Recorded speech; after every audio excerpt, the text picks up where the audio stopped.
নমস্কাৰ, আপোনালোক সকলোকে কেচিদাস ক্লাছলৈ স্বাগতম জনাইছোঁ। আজি আমি এটি বিষয় লৈছোঁ গাণিতিক আৰ্হি। এটি সৰু ভিডিঅ' বনাম বুলি ভাবিছোঁ গাণিতিক আৰ্হিৰ ওপৰত। আশা কৰোঁ আপোনালোকে সকলোৱে সহযোগ কৰিব। এতিয়া গাণিতিক আৰ্হি বুলি কোৱাৰ আগতে আমি কওঁ আৰ্হি মানে কি? আৰ্হি এটা কি? আৰ্হি এটাই আমাৰ তাৰ ভিতৰত যিটো নিয়মাৱলী আছে সেইখিনি বুজাত আমাক সহায় কৰে। আৰ্হি এটা আমি কি গম পাব পাৰোঁ? কিবা এটা ক্ৰমত তাত ভৱিষ্যতে কি হ'ব তাৰ এটা আগজাননী পাব পাৰোঁ আমি। আৰ্হি এটা চালে আমি গম পাম যে সেই আৰ্হিটোৰ শেষত আৰু ভৱিষ্যতে কি কি আহিব পাৰে, কি কি ধৰণৰ আহিব পাৰে, সেইটো আমি গম পাম আৰ্হিৰ পৰা। এই আৰ্হিটোত কি থাকে, এই নিয়মাৱলীখিনি ইয়াৰ আঁৰত লুকাই থাকে। আমি সেইখিনি বুজি পাব পাৰোঁ, গম পাব পাৰোঁ আৰ্হিৰ পৰা। আৰু সেই আৰ্হিটো চাই আমি কি গম পাব পাৰোঁ যে সেই ক্ৰমটোত যিকোনো এটা ক্ৰমত সেইটো যেনিবা সংখ্যাৰ ক্ৰমে হওক, নতুবা ছবিৰ ক্ৰমে হওক, নতুবা আকৃতিৰ ক্ৰমে হওক, তাৰ ভৱিষ্যতৰ যিটো কি হ'ব, ভৱিষ্যতে কি হ'ব তাৰে আগজাননীটো আমি কি কৰিব পাৰোঁ আৰ্হিৰ পৰা আমি পাব। আৰ্হি বুলি ক'লে এই গাণিতিক আৰ্হি সাধাৰণতে কি হয়, সংখ্যা আকৃতি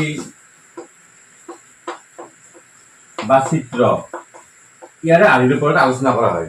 বিশেষকৈ গাণিতিক আৰ্হি বুলি ক'লে কি হয়, সংখ্যাৰ আৰ্হি হ'ব পাৰে, আকৃতিৰ আৰ্হি বা চিত্ৰৰ আৰ্হি, ইয়াৰে ওপৰতে সাধাৰণতে আলোচনা কৰা হয়। আজি আমি কেইটা সংখ্যাৰ আৰ্হিৰ ওপৰত আমি আলোচনা কৰিম। সংখ্যাৰ আৰ্হিৰ ওপৰত আমি কি আলোচনা কৰিম। এতিয়া সংখ্যাৰ আৰ্হি বুলি ক'লে সংখ্যাৰ আৰ্হি বুলি ক'লে আমি যি গণনাত ব্যৱহাৰ কৰোঁ গণনাত ব্যৱহাৰ কৰা সংখ্যাৰ যিটো আৰ্হি, গণনাত ব্যৱহাৰ কৰা সংখ্যাৰ আৰ্হি বা গণনাত সংখ্যাৰ আৰ্হি, গণনাত ব্যৱহাৰ কৰা সংখ্যাৰ যিটো আৰ্হি 1 2 3 1 2 3 4 এই যিটো আৰ্হি, এইটোৱে আটাইতকৈ সৰল আৰ্হি বুলি আমি ক'ব পাৰোঁ। সংখ্যাৰ আৰ্হিৰ ভিতৰত এই যিটো আৰ্হি, এইটোৱে হয় আটাইতকৈ সৰল আৰ্হি। মানে যিটো আমি গণনাত ব্যৱহাৰ কৰা সংখ্যা যিটো আৰ্হি, এইটো হ'ল সৰল আৰ্হি। এইটো আমি কি বুলি ক'ব পাৰোঁ, স্বাভাৱিক সংখ্যা বুলি কওঁ। স্বাভাৱিক সংখ্যা বা গণনা সংখ্যা, এই স্বাভাৱিক সংখ্যা, এই যিটো আৰ্হি, এইটোৱে আটাইতকৈ নেকি সৰল আৰ্হি বুলি আমি কওঁ বা ক'ব পাৰোঁ সংখ্যাৰ আৰ্হিৰ ভিতৰত। এই আৰ্হিটোৰ লগত যদি আমি আগৰ এটা শূন্য আৰম্ভ কৰি দিওঁ, 0 1 2 3 4 5, এইটো কি হ'ব? এইটো হ'ব এটা পূৰ্ণ সংখ্যাৰ আৰ্হি। এইটো কি হ'ব? স্বাভাৱিক সংখ্যা, এইটো হ'ব কি পূৰ্ণ সংখ্যা। এনেকৈ পাই থাকিব। এই দুটা আৰ্হিত আমি এটা কথা লক্ষ্য কৰিব পাৰোঁ যে এইটো আমি গম পাম এইটো কি হ'ব, ঠিক হ'ব, এইটোৱে ঠিক হ'ব। কি গম পাম, এইটো তুমি ভৱিষ্যতৰ যিটো আগজাননী পাই যাওঁ আৰু এই আৰ্হিটো চোৱাৰ ভিতৰত কি পাইছোঁ যে ইয়াৰ যিটো সংখ্যা, এই সংখ্যাটো পূৰ্বৱৰ্তী সংখ্যাতকৈ 1 বেছি। ধৰক গম পাইছোঁ আমি কি ইয়াৰ যিটো সংখ্যা হ'ব, এই সংখ্যাটো কি হ'ব, আগৰ সংখ্যাতকৈ 1 বেছি। আমি এনেকৈ অনুমান কৰি ল'ব পাৰোঁ। এই আৰ্হিৰ ভিতৰৰ পৰা আমি গম পাই যাওঁ, আগজাননী পাই যাওঁ এই কি সংখ্যা হ'ব, এটা কি হ'ব, এইটো মানে কি এইখিনি এই আৰ্হিটো চাই আমি ইয়াৰ আৰু যিটো সূত্ৰতে গম পাই গৈছোঁ কি যে ইয়াৰ যিটো সংখ্যা হ'ব, পৰৱৰ্তী যিটো সংখ্যা হ'ব, এইটো পূৰ্বৱৰ্তী সংখ্যাতকৈ আগৰ সংখ্যাতকৈ 1 বেছি। আমি এনেকৈ গম পাওঁ যে আমি এই ভৱিষ্যতে কি কি হ'ব, কেনেকুৱা সংখ্যা হ'ব, এই ক্ৰমটো আমি গম পাই যাওঁ। ঠিক তেনেকৈ এইটোতো এনেকুৱা পূৰ্ণাংগ সংখ্যাটো এনেকুৱা কি ইয়াৰ যিটো সংখ্যা হ'ব, পৰৱৰ্তী সংখ্যা, এইটো পূৰ্বৱৰ্তী সংখ্যাতকৈ আগৰ সংখ্যাতকৈ 1 বেছি। এইটো কি সংখ্যাৰ আৰ্হিৰ ভিতৰত আটাইতকৈ সৰল আৰ্হি বুলি আমি কওঁ। সৰল আৰ্হি হয় এইটো, সেই স্বাভাৱিক সংখ্যাৰ আৰ্হি। আৰু এইটো পূৰ্ণ সংখ্যাৰ আৰ্হি। পূৰ্ণ সংখ্যা গম পালোঁ। এটা যদি আৰ্হি লিখোঁ 1 3 5 7 এনেকৈ লিখিলে আমি ইয়াৰ ভিতৰত সংখ্যাটো কি হ'ব আমি গম পাই যাওঁ, কি হ'ব 9 হ'ব। এনেকৈ আমি আগবঢ়াই থাকিব পাৰোঁ। এইটোক আমি কি বুলি কওঁ, অযুগ্ম সংখ্যা বুলি কওঁ। এইটো কি অযুগ্ম সংখ্যা। এই আৰ্হিটোত আমি গম পাই যাওঁ ইয়াত কি আহিব, কি আহিব গম পাই যাম। এইটো কি বুলি কয়, এইটো আমি কি কওঁ, অযুগ্ম সংখ্যা। ঠিক তেনেকৈ 2 4 6 8 এইটো কি হ'ব, এইটো যুগ্ম সংখ্যা। এইটো কি হ'ব, যুগ্ম সংখ্যা। ঠিক তেনেকৈ আমি বুলি কওঁ যে 2 ঘাত, যেনেকুৱা ধৰি লওক 1 2 4 8 16 এইটো আৰ্হি কি হ'ব পাৰোঁ, এইটো 2 ঘাত। দ্বিঘাত মানে কি দুই প্ৰথমতে আমি শূন্য পৰা আৰম্ভ কৰি দ্বিঘাত শূন্য মানে এক তাৰপিছত ওৱান মানে টু তাৰপিছত মানে ফ'ৰ এই ঘাটটো 0 1 এইটো ঘাট টু ঘাট 1 0 দুই ঘাট এক দুই ঘাট দুই ঘাট তিনি হলে কি হব দুই ঘাট তিনি হলে কি হব এইটো তাৰমানে এইটো আৰু দুই ঘাট চাৰি হলে কি হব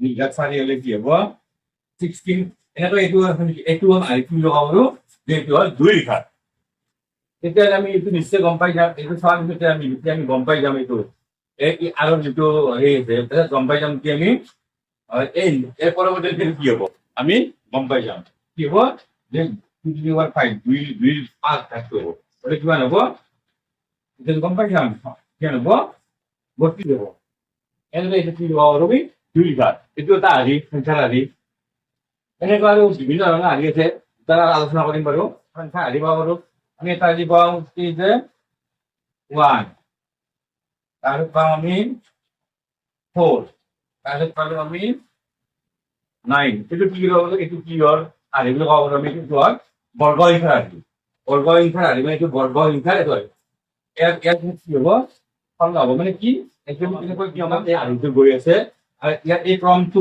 পৰৱৰ্তী সংখ্যাটো কি হব কেনেকৈ গম পাম হাৰিটো আমি চালে গম পাম কি এই একতা এইটো হোৱাৰ বৰ্গ সংখ্যাৰ হাৰি তেনেকুৱা বৰ্গ সংখ্যাৰ হাৰি প্ৰথমে একৰ বৰ্গ কিমান এক দুই বৰ্গ কিমান বৰ্গ মানে 4 তিনি বৰ্গ মানে কিমান 9 4 বৰ্গ ইয়াৰ পিছত যিটো আমি হাৰিটো গম পালো ইয়াৰ পিছত কি হব আমি নিয়মটো গম পাই গলো এনেকুৱা হাৰিটো ইয়াৰ পিছত কি হব কি হব 5 গমান কিমান হব 25 এনেকৈ এইটো কাৰণে গৈ থাকিব এইটো কি হব আমি এইটো এটা ই বৰ্গ সংখ্যাৰ হাৰি আর ঠিক তেনেকৈ আমি পাওঁ আমি যদি লিখো 1 8 27 তেনেকৈ লিখিলে এইটো কি কিহৰ হাৰি কি পাওঁ আমি এইটো কি নিয়মত এই হাৰিটো গৈ আছে এই ক্ৰমটো কি নিয়মত ক্ৰমটো গৈ আছে ইয়াত কি হ'ব পাৰে 64 হ'ব পাৰে কি ক্ৰমত গৈ আছে কি কম দেখাৰ কি গম পাওঁ আমি এইটো এটা কি ঘনৰ হাৰি ঘন সংখ্যাৰ হাৰি কেনেকুৱা একৰ ঘন সংখ্যা কিমান 1 কিউব মানে 1 2 কিউব মানে 2 ঘন হলে কি হ'ব 8 3 ঘন হলে কি হ'ব 3 ঘন 27 4 ঘন হলে কি হ'ব সেইটো ঘন সংখ্যাৰ হাৰি এটা ঘন সংখ্যাৰ হাৰি এইটো হ'ব নেক্সট কি গম পাম তাহলে কি হ'ব নেক্সট কি হ'ব ইয়াৰ পৰিৱৰ্তে কি হ'ব 5 ঘন হ'ব মানে 5 ঘন কিমান হ'ব 125 হ'ব আমি এই হাৰি চাই আমি ভিতৰৰ নিয়মটো গম পাই গলো গম পালে আৰু কি গম পাম আমি ইয়াৰ পিছৰ সংখ্যাটো কি হ'ব আমি এইটো নিয়মটো চাই আমি আৰু দুটা নিয়ম আছে নিয়ম চাই আমি গম পাই যাম এইটো কি বুলি ক'ব পাৰো আমি এইটো হ'ল কি ঘন সংখ্যাৰ হাৰি আমি যে প্ৰথম 1 3 6 10 এই যিটো হাৰি এইটো হাৰি যদি ভালদৰে লক্ষ্য কৰো কি গম পাম যে এই হাৰিৰ যিমান সংখ্যা আছে সিমান সংখ্যক যদি 10 ব্যৱহাৰ কৰো এককৰ ধুনীয়াকৈ আমি অংকন কৰিব পাৰো এনেকুৱা 1 কি 1 3 তেনেকুৱা 3 কিমান লাগিব গম পাই যাম 10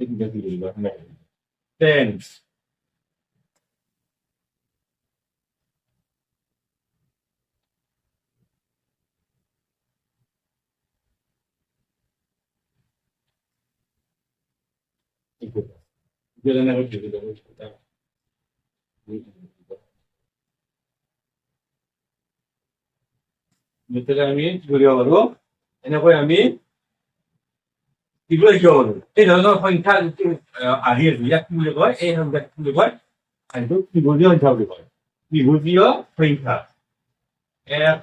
এনেকৈ আগবাঢ়ি গৈ এইটো কি বুলি কয় ত্ৰিভুজীয় সংখ্যা এইটো এটা হাৰি আমি বিভিন্ন হাৰি পাওঁ আমি অলপ চেষ্টা কৰিলে বিভিন্ন ধৰণৰ হাৰি আমি লিখিব পাৰিম বা উলিয়াব পাৰিম এইখিনিয়ে আজি এটা সৰু ভিডিঅ' গাণিতিক হাৰিৰ ওপৰত গাণিতিক আদিৰ সংখ্যা আদিৰ ওপৰত এটা সৰু ভিডিঅ'। আৰু পৰৱৰ্তী সময়ত আমি আৰু আদিৰ ওপৰত বা যেনেকৈ চিত্ৰ আদিৰ ওপৰত হওক বা আদিৰ ওপৰত ভালদৰে আমি আৰু দীঘলকৈ আলোচনা কৰাৰ চেষ্টা কৰিম। আজিলৈ এইটো আছিল এই গাণিতিক আদিৰ ওপৰত গাণিতিক আদিৰ সংখ্যা আদিৰ এটা সৰু ভিডিঅ'।